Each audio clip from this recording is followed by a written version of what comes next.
这里就是无量玉洞。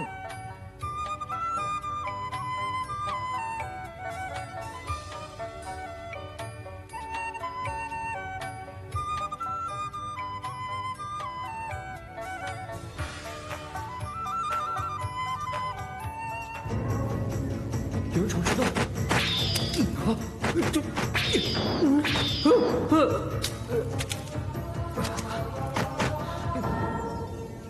大师，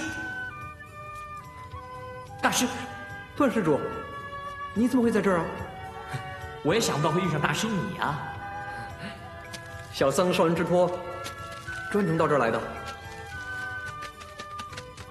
哦，原来是为了神仙姐姐。神仙姐姐，大师倾慕神仙姐姐的出尘脱俗。神仙姐姐是个绝世佳人，大师也不例外啊。只是世间上喜欢神仙姐姐的人，也岂止我一个呢？一定大有人在。哎，实不足为奇。段施主啊，你说什么呢？谁是神仙姐姐？你跟我来。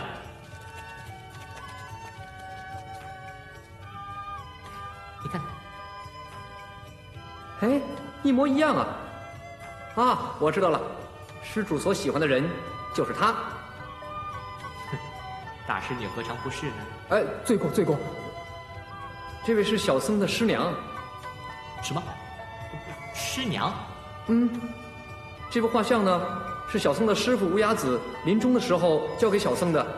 他叫我到无量山的石洞来寻访师娘。对了，师傅还说过，他说只要师娘一看见这幅画像呢，就会教小僧的武功了。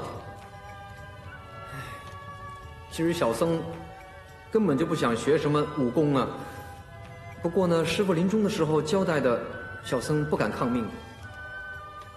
神仙姐姐是你师娘，那不就是无崖子前辈的妻子吗？是啊，我听师傅说过，他说呢，他妻子是他的小师妹，她的名字叫做齐玉峰啊。那就对了，跟我来。啊？你看，哦，无崖子为玉峰妹书，洞中无日月，人间至乐呀。哦，我知道了，我知道了，原来这里呢，以前就是无崖子老师傅和师娘隐居之所啊。哦，王夫人呢，就是神仙姐姐和无崖子前辈所生的女儿。那王姑娘就是神仙姐姐的外孙女了。怪不得呢，小僧初次看见画像的时候，我还以为是王姑娘呢。哼，原来是王姑娘的外婆，怪不得那么像呢。神仙姐姐，照说你和无崖子前辈应该是神仙眷侣才对啊，为什么前辈又舍你而去呢？其中的因由，小僧也略知一二啊。原来丁春秋就是无崖子老前辈的徒弟啊。是啊，无崖子老前辈被丁春秋那个孽徒所害，难怪神仙姐姐立下遗愿，要杀尽天下逍遥派的弟子。神仙姐姐这么做，原来是为了替无崖子老前辈报仇。原来师娘早就知道师傅的遭遇了。当年神仙姐姐和无崖子老前辈就在这里练剑，光影打在玉壁上，被山上无量宫的人看见了，他们还以为是神仙在舞剑呢。可惜一对璧人就被丁春秋那个老贼所害，被逼得生离死别，真是可惜。原来施主所说的王夫人，就是师傅的女儿阿罗。当神仙姐姐知道你师傅的死讯之后，她就将他们的女儿阿罗交托给一户姓王的人家收养，自己就又回到这个石洞，对你师傅日思夜想，最后落得郁郁而终。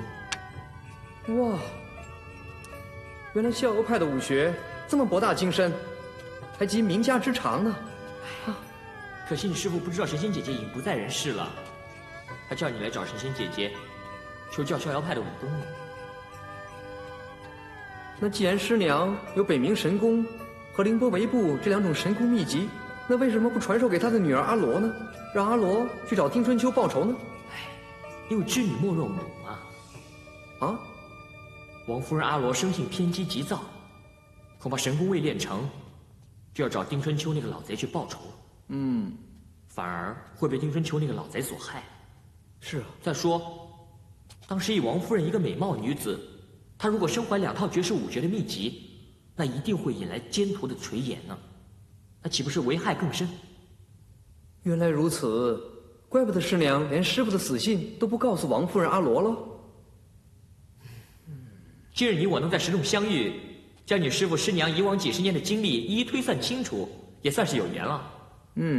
小僧和施主双话投机，一再相遇，确实有缘。既然我们这么投机，那就结为异姓兄弟吧。好啊，得蒙施主不弃，小僧非常乐意啊。其实呢，我以前也和另外一位大英雄结拜过，他就是前丐帮帮主乔峰啊。乔峰，乔施主。恐怕乔施主他不一定肯和小僧。不怕的，我大哥生性豪迈，最喜欢交朋友了。我的兄弟也就是他的兄弟，那我们今天结拜，他日看见大哥的时候，我们再结拜一次，不就行了吗？啊，对了，未知大师贵庚啊？小僧行年23。23，你比我大3岁。二哥，请受三弟一拜。哎，三弟，请起。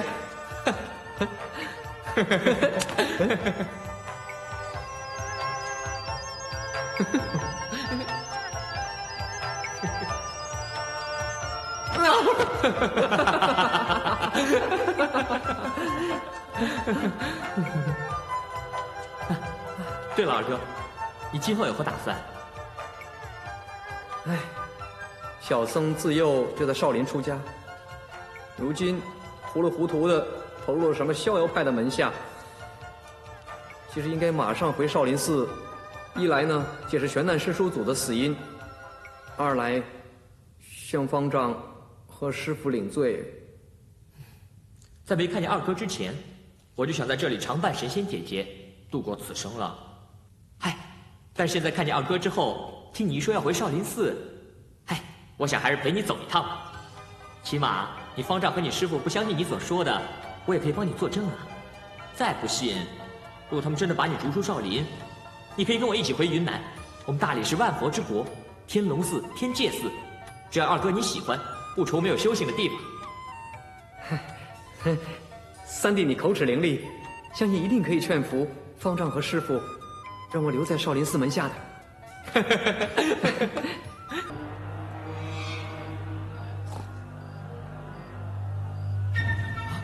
三弟，哎，去看看出了什么事。走，快点。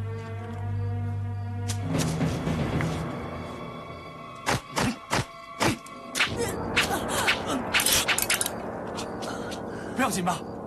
各位，今日一场误会，就此告辞。不准走！今天我们72岛主、36洞主在此聚会，是为了对付山上那个人。如果就这样让他们走了，万一他们向那个人告密，我们这里这么多人，你的亲属就会死无葬身之地。那所指何人？这些人无门无派，我也不知道他们的来龙去脉。你们一定要留下来！笑话！哼，我吴老大说的话绝不开玩笑。我敬重各位前辈，先礼后兵。难道我慕容复会怕你们吗？慕容复，姑苏慕容，正是晚辈。啊，北乔峰、南慕容的名我倒是听过。你彼之道还施彼身，如果用我的招式向你出手，你又如何还施我身呢？那要看前辈你如何出招了。好，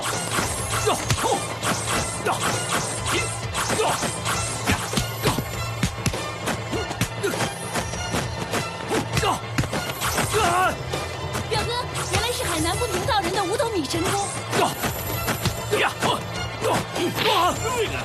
不同道人，承让。想不到这个丫头居然能说出贫道的武功和来历。如果不想这个臭丫头死，向我磕50根响头，把他放了。我磕，只要你不伤害这位姑娘，我磕500个响头都行啊！啊！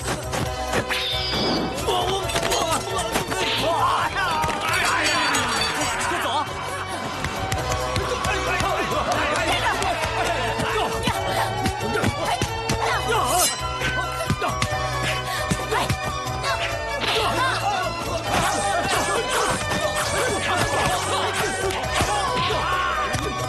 阿弥陀佛，有事好商量吗？别打了，好不好？何必动刀动枪呢？伤害人命呢！哎！哎呀，施主，怎么了？摔伤了？哎呀，我早说别打了嘛！以和为贵吗？你不要打了，好不好？让闭嘴！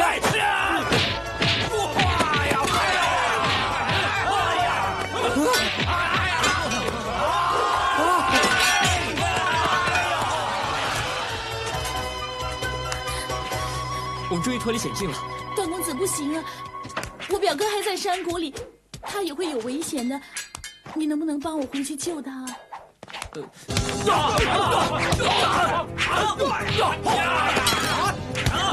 打了！别打了！别打了！别打了！别打了，好不好？别打了！别打了！别打了！不要打了！不要打了！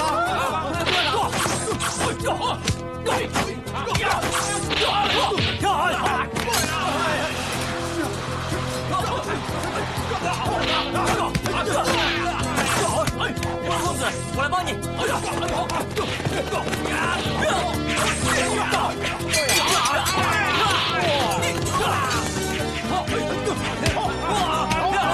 我和慈悲，以和为贵。三弟，你回来干什么？来，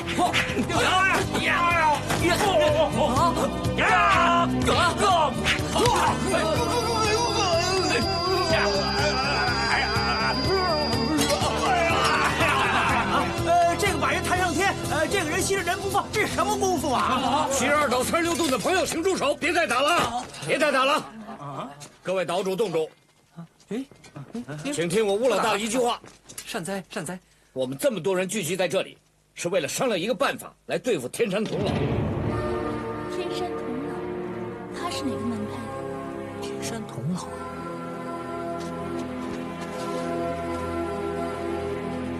难道就是那2个穿着斗篷的女人所说的天山童姥？我们受尽缥缈峰灵鹫宫天山童姥的欺凌和欺压，这些年来无法摆脱。刚才贫道领教过慕容公子的高招，姑苏慕容名震天下，慕容公子威名远播，如果有他和他的朋友相助，不愁大事不成。有道理啊，有道理啊，有道理。如果得到公子相助，此恩此德莫齿难忘。请慕容公子鼎力相助。承蒙各位前辈抬举，晚辈愧不敢当。不过，路见不平拔刀相助，原是我辈侠义中人的本分。其实在下早就想和各位前辈交个朋友，既然结成朋友，当然要祸福与共，患难相助了。在下慕容复，听候各位前辈差遣。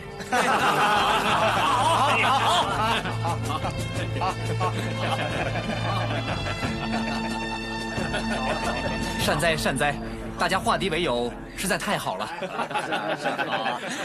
各位岛主、洞主，我们先谢过慕容公子。谢过慕容公子。既然大家是朋友，又何须多礼呢？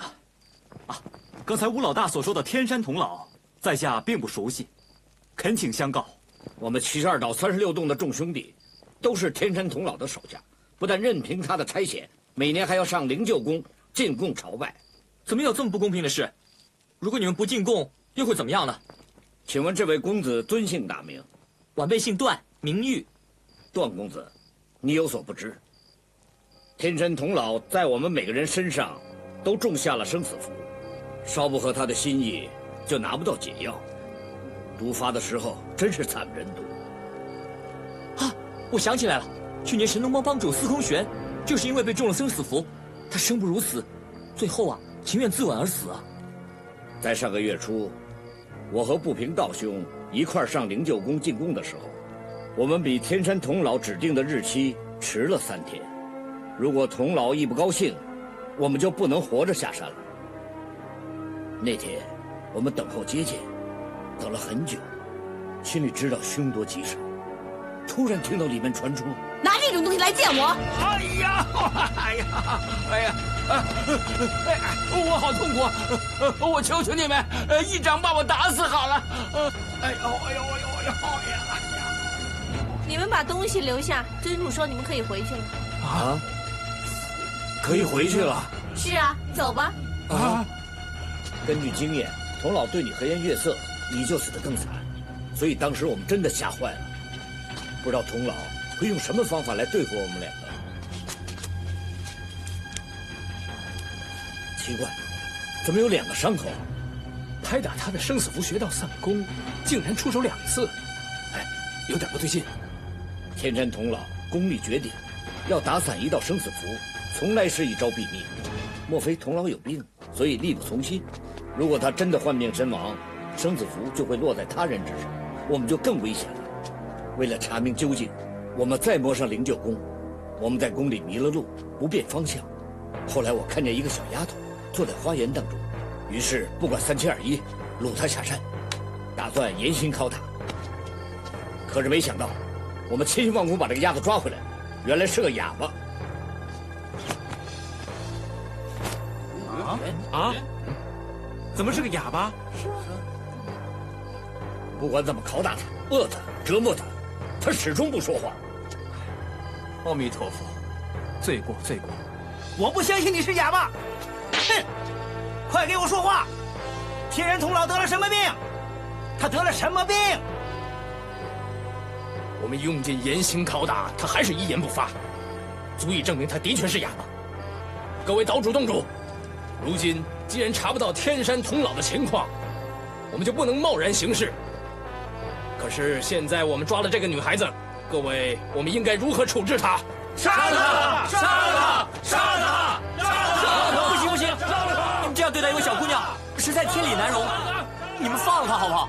不错啊，众生平等，况且上天有好生之德啊。2位有所不知，他虽然只是个侍婢，但始终是灵鹫宫的人。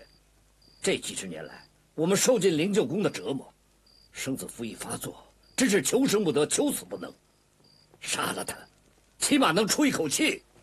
对，杀了他！杀了他！等等，杀了他！应该找的是天山童老，找个小丫头来出气，也于事无补啊。是啊，杀了他！